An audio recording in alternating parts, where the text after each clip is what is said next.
Yeah. Port Adelaide take on the Brisbane Lions Saturday at 2:10. The ins and outs. Thank you to our friends at Rexona. Parko, let's have a look at the power. I think significant outs when you think about it. Monfries, Wingard, they still haven't got... Schultz is in, but I think he's carrying one. Redden's a long way off. They've got a few out of the side.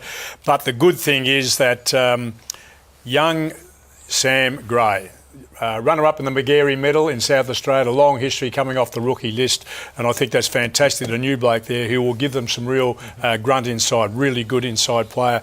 I was pleased to see that Trengove and Gray also getting back to some sort of form. They've struggled over the last couple of years, but they've just got to rebound this week, Derm. I mean, at home against the Lion with 50,000 plus people there, they've got to return to their form, because the disappointment for them, they've been the best last quarter team in the competition, and for them to be run over by somebody else would knock their confidence about. Yeah, the other team was up and about, being North Melbourne. Lynchy, let's have a look at the ins and outs of the Brisbane Lions. They weren't all that great last week. No, they were disappointing, especially in the second half. So significant outs in merit suspension. Daniel Rich, unfortunately, for 12 months with the ACL, and at Green with a hamstring. So that is disappointing from their point of view. Nick Robinson, Tom Cutler, the new gamers, and Jackson Payne, his first game since crossing over from the Collingwood Footy Club.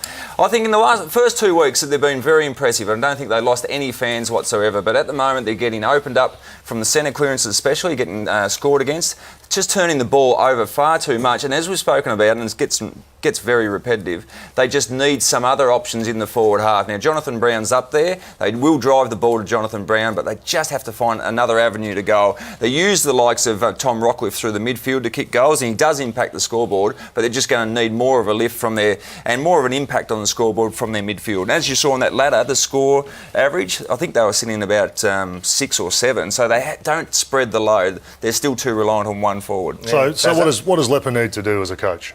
Well, he's only just come in. He's only with 3 rounds and a couple of practice matches under his belt. He is still implementing a game plan. And I reckon that's obvious, the game plan they're trying to execute. But at the moment, they're still embracing that, and their skills just aren't up to it. Yep. And you've got to remember that the guts of their recruiting has been torn out over the last couple of years, with the likes of Yo, Karnisis, Polek and Longer going from the club. So they've got to rebuild.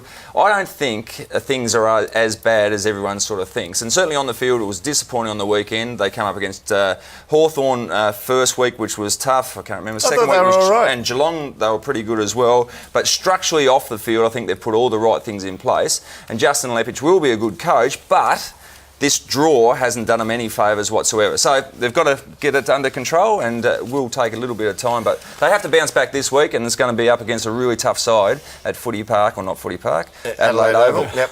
Anyone at Adelaide Oval, can anyone see an upset here? No. Well, we're going for Port Adelaide then. Let's